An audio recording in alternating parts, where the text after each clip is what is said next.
Random naps? It's a girl thing. Planning your entire future with a guy you've only spoken 3 words to? It's a girl thing. Online shopping problem? It's a girl thing. A full camera roll? It's a girl thing. Going to the bathroom together? It's a girl thing.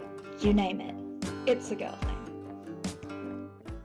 Hi and welcome back to the It's a Girl Thing podcast.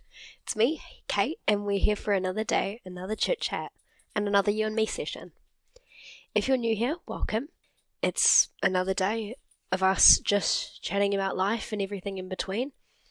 Please ignore my dog as she comes really close to the mic. The perks of being back home at my parents' house is that my dog likes to take over the show.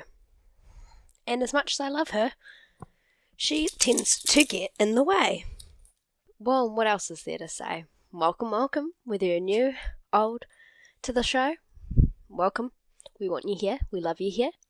There's not much else coming up except for the fact that I lost my voice pretty much for the last 4 or 5 days.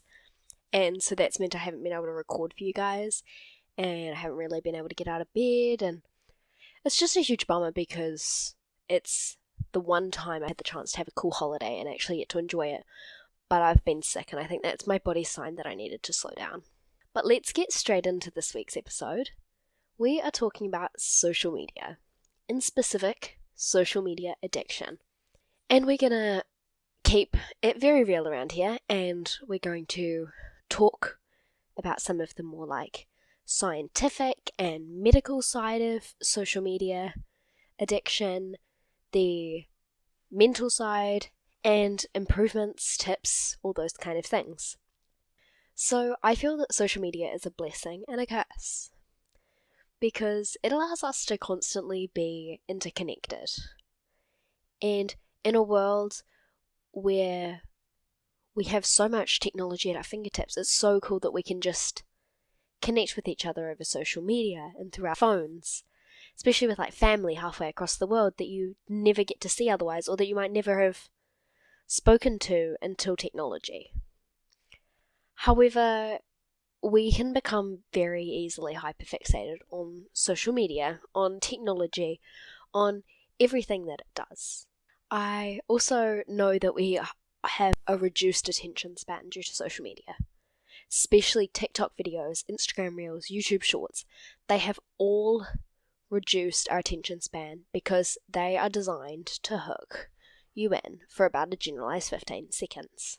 Especially with TikTok, where it started at 15-second and under videos, then increased to 30 seconds, and now you can record up to 10 minutes of content on one video, which is almost like getting into YouTube level territory, and it's very strange because the lengths got longer, but we've still reduced the amount of time we actually want to watch. And I think the big issue around social media is we know it's a problem, but we are so caught up in it that we don't even care. And hey, I am going to be the first one to admit that we need a healthy dose of reality. I was on TikTok after work for so long on Sunday that I didn't record and upload this. I possibly could have, because my voice was still mostly there on Sunday and it was pretty much gone Monday.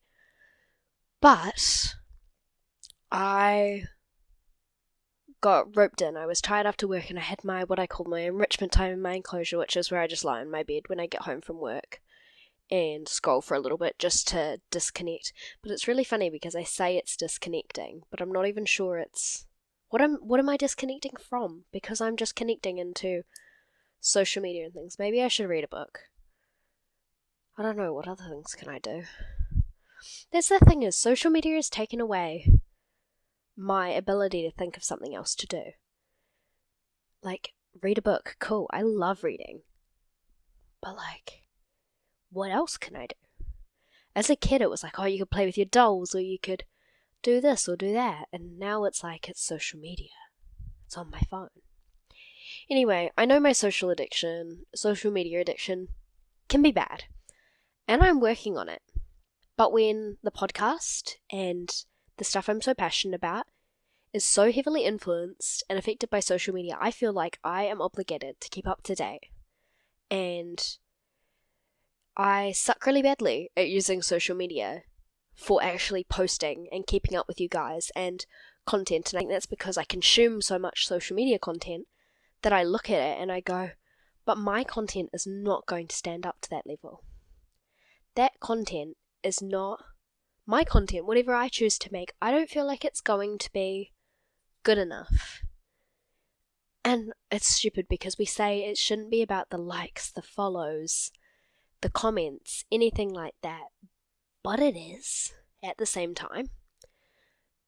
Because if you don't get any of that, then what do you feel like you're doing it for? But at the same time, I do this for me, I do this for you, and I do this for us to all have a space to come and a space to be exactly who we are.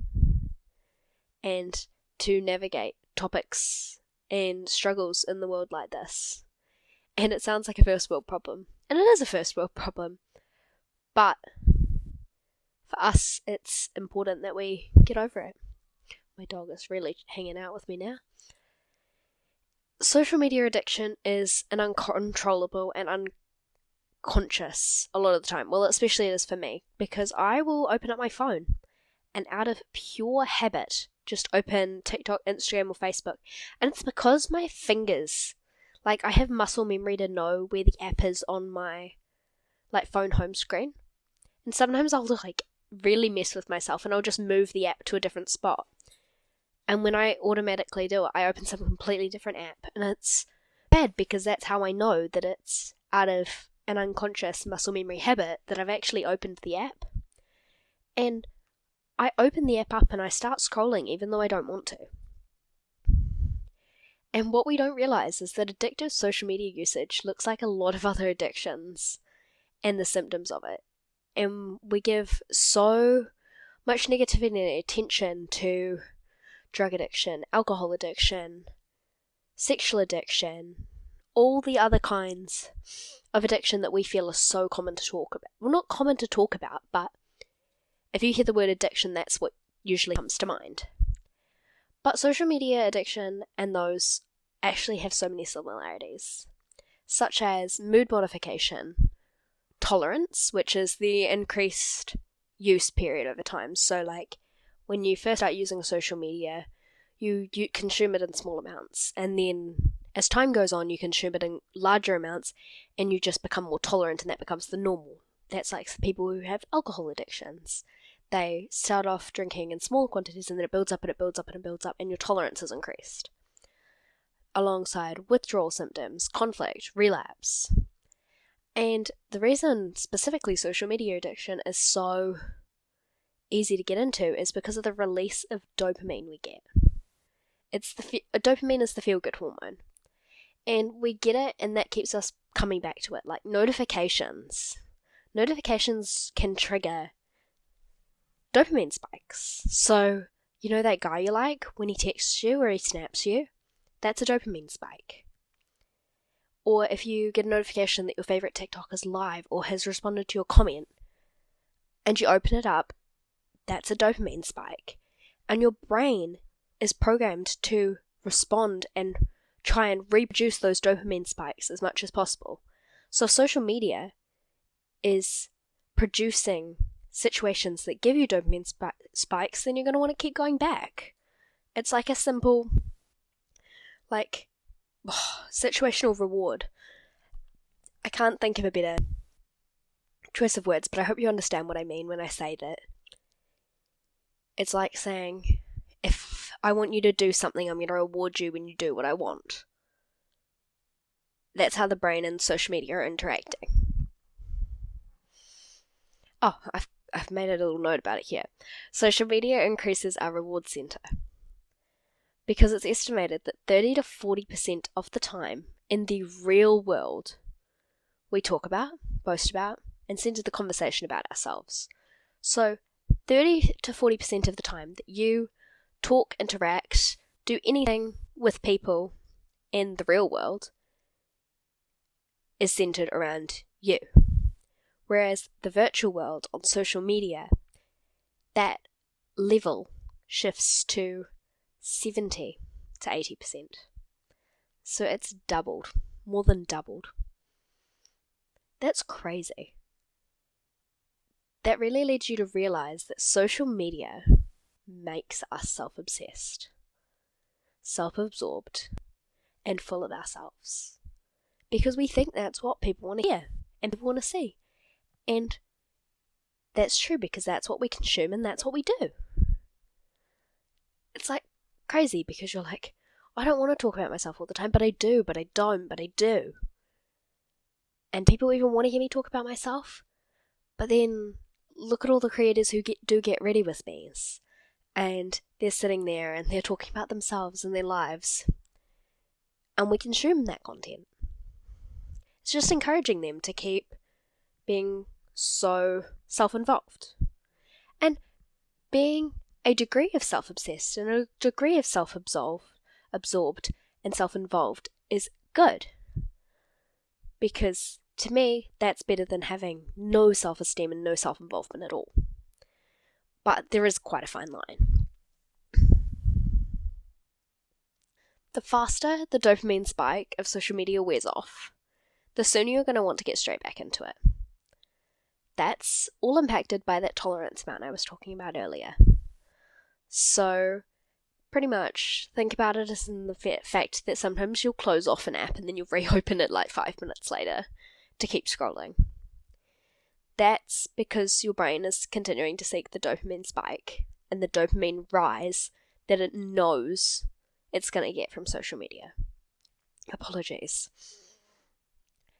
And I'll talk about this in a different section, but I just want to briefly say, but in case I forget, that maybe a way we can combat that is about re-identifying things that can spike our dopamine other than social media. So, how to identify social media as becoming an addiction for you? I actually just took a list of questions straight off the internet from a reputable source, and I have done quite a bit of research for this episode because I don't want to incorrectly talk about a topic like this, because it is addiction. So I will read the list of questions, and then we can talk about it a little bit. Do they spend a lot of time thinking about social media or planning to use social media? Do they feel urges to use social media more and more? Do they use social media to forget about personal problems? Do they often try and reduce use of social media without success? Do they become restless and troubled if unable to use social media? Do they use social media so much that it has a negative impact on their job or studies? If you answer yes to more than 3 of these questions, it might indicate the presence of a social media addiction. That guideline comes directly from the US Addiction Center, and I know I'm not from the US, but there are so many more resources out there that come straight from the US when I'm looking online. So that's where this one's come from. Plus, I know that a handful of you are from the US, so this can apply to you as well. I think for me, the one that I really resonate with the most on that list is, do they try often to reduce the use of social media without success? Because I've tried so many times and failed so many times to reduce it that I just kind of accept defeat. And that's not the best look for me. So let's go straight into tips and tricks to reduce social media usage. These are some that I've tried, some that I want to try, and some that I just took from good sources off the internet, because what I think might work for me and what I think might work for you might not entirely. So let's have a look. Firstly, I want to say it's not as simple as it seems, and it may take several attempts, a long period of time, and support from other people. The biggest one you'll see is a social media detox being the best way to do social media. Reducage of usage. Oh, it makes so much sense, ladies and gentlemen. Well, actually just ladies. And a social media detox can be done in stages, or it can be done as a full detox. And a full detox isn't usually effective until your overall usage is reduced. So you can do like 30 days, 1 week, 1 day weekend detox with no social access to begin with. Or, if you think you have the self-control, introduce limits to your usage. And I would recommend trying to implement some limits first. Even if you do say for a weekend you're going to put social media timers on your apps and stick to that for a weekend, and then do a week social media detox following that. So you've kind of prepped your brain for the reduce of the dopamine spike. That's how I think about it. And then you're doing a week with no social media, which helps control that.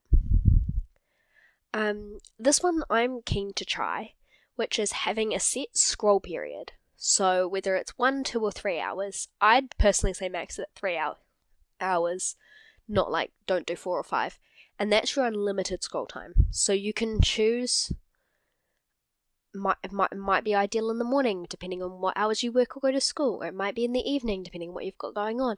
But you can sit down and you're allowed that's your scroll period. You can do whatever apps, whatever social media usage you want, but that's how long you've got to do it. So your brain's allowed to do it, but you can't. And then a very trusty blunt reminder that you do not need your phone on the toilet. This is a huge one that can really help you start off. Personally, it's the one thing I can't get behind, using your phone on the toilet. Not only because to me that's personally a little bit gross, but if you do it, hey, each to their own. But I think that's really a sign that your need for technology and social media has gone too far, as if you feel like you need to take your phone to the toilet. And if anyone has any other tips to reduce social media addiction, let me know. I'll share them with everybody if you let me, and I can also use them too, because that's important. So let's do a quick little minute of hype girlness, and then I think that's just about us. So thank you for joining us. I love you to the world's end. And I hope you know that I'm proud of you today, even if you don't feel like anybody is. No matter where you are, no matter who you are, you're still growing. And you're still becoming the you that you are. Any mistake in your past, any moment that you may feel like you regret, don't. Because every bad day, every good one, has led you into the exact person you are right now. And she is wonderful. So I want you to remember that today. It's a blessing to be alive. And I am so glad that you are tuning in and hanging out with me. Don't forget to tell a friend about this episode, because we all know they need a little tough reminder to take a social media step back. And in the words of Olivia Rodrigo, it'll be 1 step forward and 3 steps back. And yeah, so much love, and we will see you next week. Toodles! Thank you for joining us on this week's episode. It's been great having you. If you have any topics you'd love for me to discuss, want some big sisterly advice, or just want to say hey, just reach out to me on Instagram at It's a Girl Thing Pod, and I hope you join us next week. Stay beautiful.